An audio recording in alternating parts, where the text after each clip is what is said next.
इस कार्यक्रम में उपस्थित हमारे वीआईपी पार्टी के झारखंड के प्रदेश अध्यक्ष भाई डॉक्टर राजकुमार चौधरी जी, इस कार्यक्रम में उपस्थित हमारे राष्ट्रीय उपाध्यक्ष श्री मोतीलाल सरकार जी, इस कार्यक्रम में प्रदेश सचिव संदीप मल्ला जी, प्रदेश सचिव अरविंद केवट जी, वीआईपी पार्टी के प्रदेश सचिव बचनदेव चौधरी जी, राजेंद्र चौधरी जी, महावीर चौधरी जी, रामाशंकर चौधरी जी,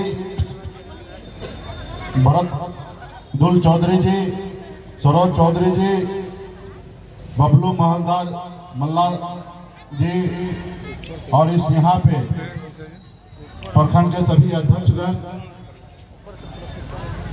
बिहार से आए हमारे वीआईपी पार्टी के नेत्री SC/ST प्रकोष्ठ के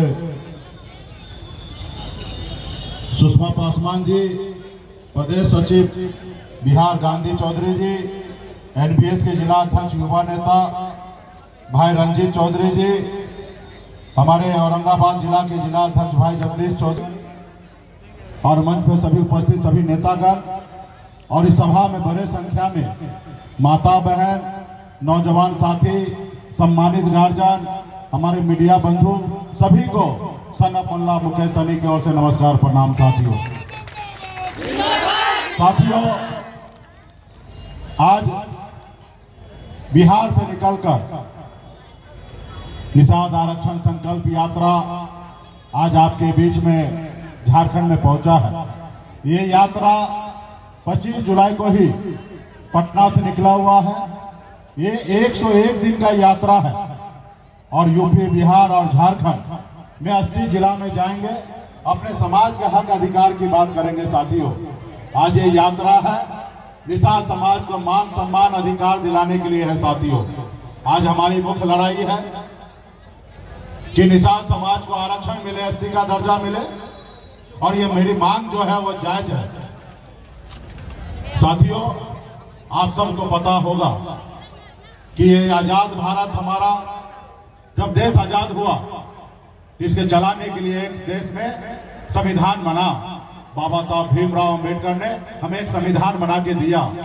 ये लोकतंत्र आया और इस लोकतंत्र में आज कहीं ना कहीं हमारे साथ भेदभाव हो रहा है।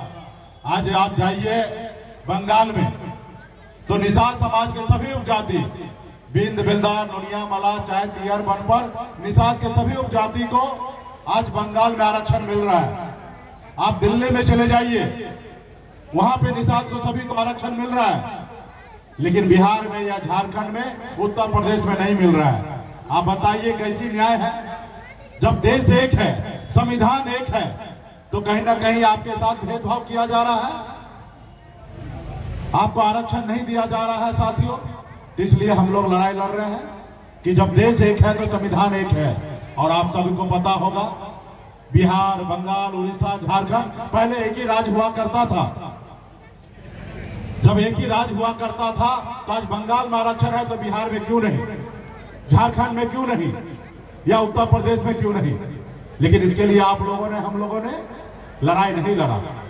काश अगर 30, 40 साल, 50 साल पहले मजबूती से अगर समाज के लोग अगर लड़ाई लड़ते तो आज समाज को आरक्षण मिल गया होता। आज आरक्षण मिल गया होता तो आपको क्या लाभ मिलता मैं बताता हूं। आज बिहार में जाइए, 38 जिला है और एक भी जिला में निषाद का बेटा कलेक्टर नहीं है। आप उत्तर प्रदेश जाइए, वहां 75 जिला है, एक भी निषाद का बेटा कलेक्टर नहीं है। आप झारखंड में चले जाइए, पूरे प्रदेश में एक भी निषाद का बेटा कलेक्टर नहीं है। अगर हमें आरक्षण मिल गया होता तो आज निषाद का बेटा भी कलेक्टर होता, SP होता, SDO होता, BDO होता, CO होता, डॉक्टर होता, इंजीनियर होता, लेकिन आरक्षण नहीं मिला। इसके कारण आज आपके बच्चे मामूली सा नौकरी करने में मजबूर है, अपने घर परिवार को छोड़कर दूसरे प्रदेश में जाने के लिए मजबूर है। आपके मछली मारने के लिए आपके परिवार के लोग मजबूर हैं। तो साथियों उसके लिए कौन लड़ेगा? उसके हक अधिकार के लिए किसको लड़ना है? उसके हक अधिकार के लिए तो आप ही को लड़ना पड़ेगा। अगर आप नहीं लड़ेंगे तो कौन लड़ेगा? आज 75 साल बीत गया, आज तक कोई नहीं लड़ने के लिए आया, और मुझे उम्मीद है कि आने वाला 100 साल तक भी कोई और नहीं लड़ेगा। अगर अपने बच्चे का भविष्य अगर अच्छा देखना चाहते हैं तो उसके लिए आप ही को लड़ना पड़ेगा, संघर्ष करना पड़ेगा। मैं बिहार से आया हूं एक संदेश लेकर। अगर इस आजाद भारत में अगर सर उठा के जीना है, मान सम्मान अधिकार के साथ जीना है, अगर आप चाहते हैं कि आपके बच्चे अच्छी जिंदगी जिए, तो इसके लिए मात्र 2 काम करना है।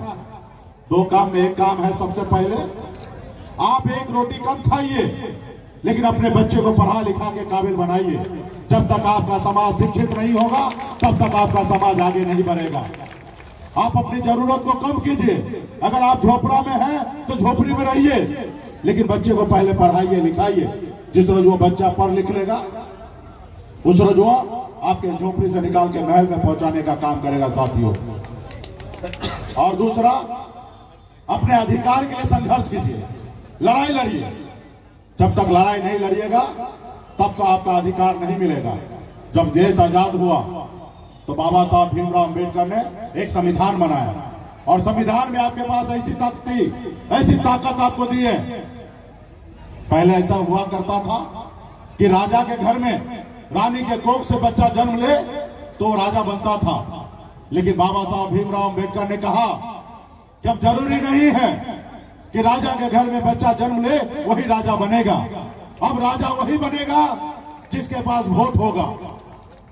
चाहे राज्य का मुख्यमंत्री हो या देश का प्रधानमंत्री, ये आपके वोट से बनता है। लेकिन आपने अपनी शक्ति को नहीं पहचाना, अपने वोट बैंक को नहीं समझा, जिसके कारण आज आप यहाँ पे हैं, आप आगे नहीं बढ़ रहे हैं। आपके पास वही शक्ति, वही पावर है जैसे हनुमान जी के पास शक्ति पावर था, लेकिन अंदाजा नहीं था कि उनके पास कितना शक्ति है। जब हनुमान जी को याद दिलाया गया कि हे प्रभु, आपके पास अपरंपार शक्ति है, जब हनुमान जी को एहसास हुआ तो हनुमान जी 7 समुद्र पार जाके रावण को लंका को जलाने का काम किया साथियों। रावण को लंका जलाने का काम किया। वही शक्ति पावर यूपी, बिहार, झारखंड में निषाद के बेटा के पास है। 15% वोट बैंक आपके पास है। सिर्फ अपने वोट बैंक को, शक्ति को आपने नहीं पहचाना। और जो समाज अपने वोट बैंक को, शक्ति को पहचाना, वो समाज देखिए कहां से कहां निकल गया। जैसे हमारे बिहार में आदरणीय लालू प्रसाद यादव जी, उत्तर प्रदेश में मुलायम सिंह यादव जी, हमारे रामविलास पासवान जी, हमारे झारखंड में शिबू सोरेन साहब, ये लोग कोई अमीर घर में जन्म नहीं लिए, ये लोग भी गरीब घर में ही जन्म लिए। जहां हजारों समस्या था वहीं पे जन्म लिए, लेकिन उन्होंने संघर्ष किया, लड़ाई लड़ा, अपने वोट बैंक को, ताकत को समझा, अपने लोगों को एकजुट किया। जब उन्होंने लालू प्रसाद यादव जी ने जब दल बनाए तो उनके लोगों ने उनको साथ दिया। जब उनके लोगों ने उनको साथ दिया तो दल को बल मिला, और जब दल को बल मिला तो बिहार में 15 साल लालू प्रसाद जी बिहार का मुख्यमंत्री थे, और आज भी उनकी सरकार है, आज भी उनका बेटा डिप्टी सीएम है। ये सब कैसे हुआ? ये पैसे के दम पे नहीं हुआ, ये वोट के दम पे हुआ साथियों। और ये वोट आपके पास भी है, लेकिन आप अपना वोट क्या करते हैं? आप अपने बच्चे का भलाई के लिए, अपने अधिकार के लिए लड़ाई नहीं लड़ते हैं, वहां पे इस्तेमाल नहीं करते हैं। जब चुनाव का समय आता है तो आप 200 रुपया में अपना वोट बेच देते हैं, अपने बच्चे का भविष्य बेच देते हैं। इसलिए साथियों, संघर्ष कीजिए।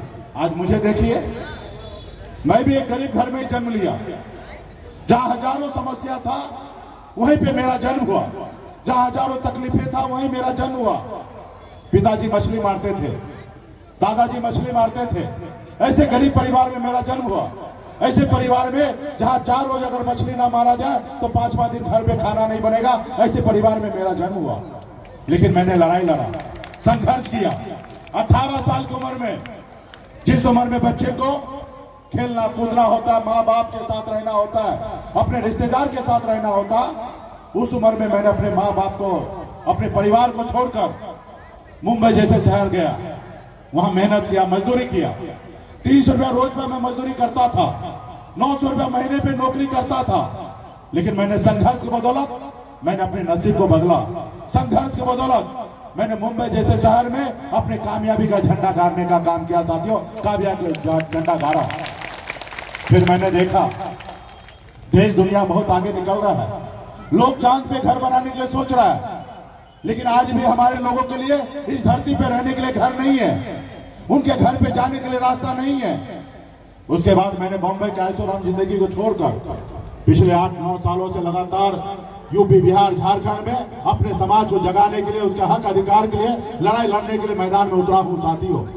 आज हम लड़ाई लड़ रहे हैं, संघर्ष कर रहे हैं, और हमने निश्चित तौर पे हमारी जो लड़ाई है आरक्षण का, वो हमें पूरा नहीं हुआ, लेकिन हम कम उपलब्धि हासिल नहीं किए। आज से 5 साल 10 साल पहले इस समाज को कोई जानता नहीं था, पहचानता नहीं था। आज हमने एक अपनी पहचान बनाया है साथियों। आज बिहार में आपने देखा सुना होगा, हमने संघर्ष के बदौलत पहली बार आजाद भारत में हमने 4 विधायक बनाया और अपने दम पर बिहार में मंत्री बने। हमारे पास वो शक्ति ताकत था कि हमारे समर्थन से बिहार में मुख्यमंत्री नीतीश कुमार जी को हमने बनाया।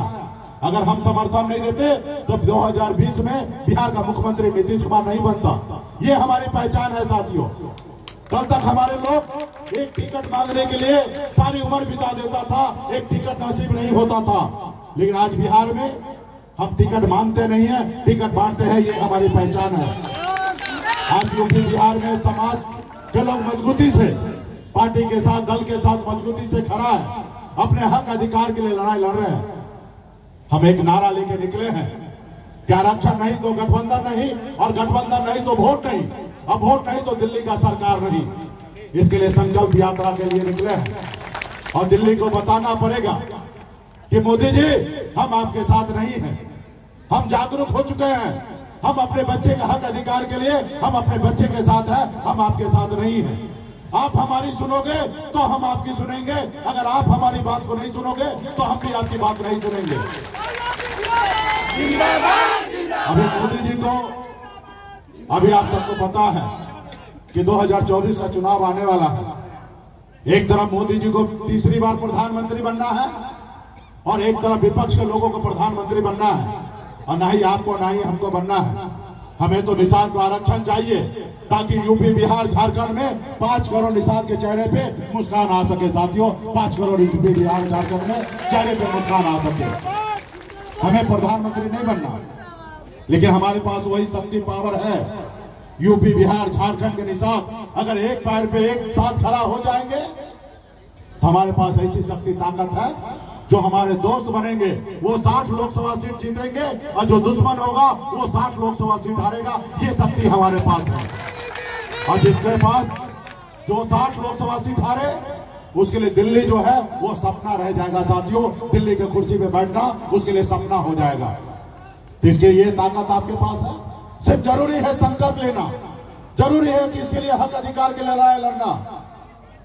आज बताइए ना, 3 महीने के 4 महीने के बाद ठंड का समय आएगा, दिसंबर महीना होगा, जनवरी का महीना होगा, ऐसे ठंड होगा, वो ठंड में लोग घर से बाहर नहीं निकलेंगे, लोग अपने रजाई से बाहर नहीं निकलेंगे, लोग अपने कंबल से बाहर नहीं निकलेंगे। लेकिन उसी समय में आपका भाई, आपका बेटा, आपका पति क्या करेगा? घर से बाहर निकलेगा, पानी में उतरेगा, सो नदी हो, तालाब हो, झील हो, नदी में उतरेगा, वहां मछली मारेगा, फिर बाजार में बेचेगा, तब उसके घर पे चूल्हा जलेगा। अब बताइए, ऐसी कष्ट भरी जिंदगी जी रहा आपके बच्चे, क्या उसका अधिकार नहीं है दूसरे के जैसे जिंदगी जीने का? क्या निषाद परिवार में बच्चा जन्म लेना क्यों गुनाह है? आज तो ऐसे ही लग रहा है कि आज निषाद कुल में बच्चा जन्म लेता है, ऐसा लग रहा है कि कोई गुनाह कर दिया है, कि बचपन से लेकर बुढ़ापा तक वो गरीबी के जंजीरों में बंधा हुआ रहता है। उसके लिए कौन लड़ेगा? आज देखिए ना, इस समाज में, इस देश में जाति के आधार पे गरीबी अमीरी है। ये कैसे? सभी लोग एक ही तरीका से इस धरती पे आए। आज कुछ समाज इतना आगे निकल चुका है, कुछ समाज इतना पीछे रह गया है। ये कैसे पूरा होगा? ये पूरा होगा जब आप जागरूक होंगे, जब आप अपने बच्चे को पढ़ाएंगे लिखाएंगे। ये आजाद भारत आपका है। आपके पूर्वज ने हजारों लाखों की संख्या में शहीद हुआ, सिर्फ इसलिए क्योंकि देश आजाद कराएंगे और हमारे आने वाला पीढ़ी सर उठा के जिएगा। लेकिन आपके बच्चे आज सर उठा के जी रहे हैं। आज आप ऐसे माँ बाप हैं कि आपके बच्चे दम तोड़ देता है इलाज का अभाव में, आपके पास पैसा नहीं होता, आप इलाज नहीं करा पाते हैं, प्राइवेट हॉस्पिटल में उसको इलाज नहीं कराते हैं और आपके गोद में बच्चा दम तोड़ देता है। आप ऐसे लाचार माँ बाप हैं। और जिस माँ बाप के पास पैसा होता है वो प्राइवेट हॉस्पिटल में अपने बच्चे को इलाज कराता है और वो अपने बच्चे को जिंदगी दे देता है, लेकिन आप अपने बच्चे को जिंदगी नहीं दे पाते हैं। तो इसलिए साथियों, ये लड़ाई लड़ना पड़ेगा, संघर्ष करना पड़ेगा। बाबा साहब भीमराव अंबेडकर ने जो आपको शक्ति दिया है उस शक्ति को इस्तेमाल करना पड़ेगा और आप ही के वोट से देश का प्रधानमंत्री और राज्य का मुख्यमंत्री बनता है और आपको अपने लोगों को बनाना पड़ेगा। जब लालू जी मुख्यमंत्री बने तो उनके लोगों को भला हुआ कि नहीं हुआ? भला हुआ। जो समाज राजनीति में आगे आया वो समाज को भला हुआ। उनके विधायक सांसद बनते हैं और उनकी समस्या होता है तो अपने विधायक सांसद के पास जाते हैं। आज बहुत दुर्भाग्य की बात है कि पूरे झारखंड इतना बड़ा प्रदेश में एक निषाद का बेटा एक विधायक नहीं है, एक सांसद नहीं है और आपके संख्या का आप सांसद विधायक बना रहे हैं, लेकिन आपका बेटा एक विधायक नहीं है, एक सांसद नहीं है। कोई आपको उस लायक नहीं समझ रहा है, जबकि आपके पास वो शक्ति पावर है कि आप उनको जिताते हैं, उनकी सरकार बनाते हैं, लेकिन वो आपको नहीं पहचानता है। तो आपको अपनी पहचान बनाना पड़ेगा। आपके पास वो शक्ति ताकत है कि झारखंड में भी अगर मजबूती से आप खड़ा हो जाइएगा तो 10-12 विधानसभा ऐसा होगा आप जिसको चाहिएगा उसी को जिता पाइएगा, ऐसी शक्ति आपके पास है। और झारखंड तो इस देश में महान प्रदेश है। यहाँ तो एक विधायक पे भी मुख्यमंत्री बन जाता है, यहाँ पे एक विधायक पे भी मुख्यमंत्री बनता है। छोटा सा प्रदेश है, छोटा सा विधानसभा है, 81 विधानसभा का ये राज्य है। यहाँ का अगर आपके पास अगर 5-10 विधायक हो जाए तो सरकार का पैरेलल पावर होंगे आप सरकार में जो चाहेंगे वो होगा। आज बिहार में आप आके देखिए, जब मैं मंत्री बना था तो सरकार में मैं कैसे काम करा रहा था। 90% तक अनुदान मैं देता था। अगर किसी मछुआरा को अगर 10 लाख का गाड़ी खरीदना है तो सिर्फ 1 लाख रुपया वो भरता और 9 लाख रुपया राज्य सरकार भरता। ये हमारी ताकत था। और ये सब कैसे होगा? ये ताकत से होगा, वोट सरकार में। इस संसार में आज पैसा से भी बड़ा बढ़ के है, वो है पावर। पावर है तो आप सर उठा के जी सकते हैं, अगर आप पावर नहीं है तो आपके लिए कुछ नहीं है साथियों। और पावर आपके उंगली में है, सिर्फ जरूरी है इस उंगली को सही से इस्तेमाल करने का, गांव-गांव में जाकर सभी को संकल्प कराने का कि आप क्या चाहते हैं। अगर आप चाहते हैं कि अपने बच्चे का भविष्य बेहतर बनाना है तो संकल्प लीजिए। आज हम यूपी, बिहार, झारखंड में संकल्प करवाने के लिए निकले हैं और इस बार हम ऐसा दवा बनाए हैं, ऐसी वैक्सीन बनाए हैं। आपने देखा था कोरोना काल में देश के डॉक्टर ने एक वैक्सीन बनाया था देश के लोगों को सुरक्षित करने के लिए, और इस बार हमने ऐसा वैक्सीन बनाया है कि जितना आप वैक्सीन लगाइएगा ना उतना मोदी जी का कुर्सी हिलेगा, और जितना मोदी जी का कुर्सी हिलेगा दिल्ली में उतना वो डरेंगे, और जब डरेंगे तो 2024 से पहले आरक्षण लागू करेंगे। तो इसलिए साथियों, आपको बताना पड़ेगा उनको, जो लोगों को लगता है कि निषाद मल्लाह का बेटा है, गरीब है, पिछड़ा है, ये लड़ाई तो लड़ता है। जब वोट की बात आता है, चुनाव की बात आता है तो ये समाज 200 रुपया में अपना वोट भेज देता है। आपको उनको बताना पड़ेगा, उनको गलतफहमी का शिकार है, क्योंकि कुछ लोग नहीं चाहता है कि आपका बच्चे सर उठा के जिए। आपने देखा ना, बिहार में हमने बहुत मेहनत के दम पर, बहुत संघर्ष करने के बाद हमने 4 विधायक बनाया, लेकिन समाजवादी विचारधारा वाले लोग वो आपको नहीं चाहता कि आप उसकी बराबरी करें। उन्होंने देखा ना, अपने आपके पार्टी का विधायक को खरीद लिया। जो सरकार आपने बनाया था, सरकार का चाबी आपके पास था, जो सरकार आपने बनाया वो सरकार से आपको बाहर कर दिया। वो नहीं चाहता है कि आपका बेटा उनकी बराबरी करे, वो चाहता है कि आपका बच्चे हमेशा के लिए आपका गुलाम बना रहे। ये तो निर्णय आपको लेना है कि आपका बच्चे को गुलाम बनाना चाहते हैं कि मालिक बनाना चाहते हैं, ये निर्णय आपको लेना है। आपको लड़ाई लड़ना पड़ेगा, संघर्ष करना पड़ेगा, तब जाके आजादी मिलेगा। आज हमारे पूर्वज 250 साल अंग्रेज से लड़ाई लड़ा, तब देश आजाद हुआ। उसी तरीके से आपको लड़ाई लड़ना पड़ेगा। क्या होगा, एक बार लड़ेंगे, गिरेंगे, फिर उठेंगे, फिर लड़ेंगे, फिर गिर जाएंगे, फिर उठेंगे। और जब लड़ाई लड़ते रहेंगे तो हार भी शर्मिंदा होगा और एक न एक जीत जिताएगा साथियों, हमें एक न एक दिन जिताएगा। लड़ाई में तो दो ही परिणाम आएगा, लड़ाई में दो ही परिणाम होता है, हार या जीत। लेकिन जब आप घर में बैठे रहेंगे, हाथ पे हाथ डाल के बैठे रहेंगे, तो एक ही परिणाम आएगा, हार। जो 75 साल से हम लोग हारते आए हैं साथियों, 75 साल से हारते आए हैं। तो इसलिए साथियों, तो क्या आप लोग लड़ाई लड़ने के लिए तैयार हैं? चलिए, ये तो आपने साबित कर दिया है कि बिहार से आया हुआ बिहार का बेटा झारखंड में भी उतना ही प्यार दे रहे हैं जितना हमें बिहार में मिलता है, उतना ही प्यार आप दे रहे हैं। आज बिहार से कम नहीं है, जहां तक हमारी नजर जा रहे हैं। और हम मीडिया बंधु से भी कहेंगे कि आप लोग भी देख लीजिए कि ये निषाद परिवार के लोग हैं। ये 2024 में पूरे यूपी बिहार में निर्णायक वोट होने वाला है।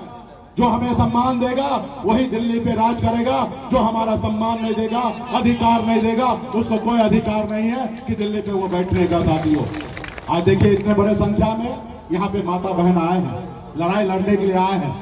तो क्या आप लोग संकल्प लेने के लिए तैयार हैं? चलिए, जब संकल्प लेने के लिए तैयार हैं तो अब संकल्प लीजिए और बताइए देश दुनिया को और खास करके मोदी जी को कि मोदी जी, हम संकल्प लिए, हम आपके साथ नहीं हैं, हम अपने बच्चे के साथ हैं। अगर हमारे साथ अगर चाहिए तो आप हमें हमारा आरक्षण लागू कीजिए। ये देश में हमारा आरक्षण हमारा अधिकार है, हम कोई भीख नहीं मांग रहे। आप बताइए ना, अगर ये बिहार या झारखंड अगर बंगाल में होता, बांग्लादेश में होता या पाकिस्तान में होता, तब हम मानते कि भाई पाकिस्तान का कानून अलग है और हिंदुस्तान का कानून अलग है, इसलिए हमें नई आरक्षण मिला। जब अगर बिहार और झारखंड, उत्तर प्रदेश अगर हिंदुस्तान का पार्ट है और जब हिंदुस्तान में एक ही संविधान है, तो बंगाल में जब आरक्षण है और दिल्ली में आरक्षण है तो बिहार में क्यों नहीं? लेकिन कोई आज तक उनसे सवाल नहीं किया। तो इसलिए साथियों, हम सभी को लड़ाई लड़ना है, तो वैक्सीन निकालिए। जितने भी यहाँ माता बहन नौजवान साथी हैं, सभी लोग वैक्सीन निकालिए। वैक्सीन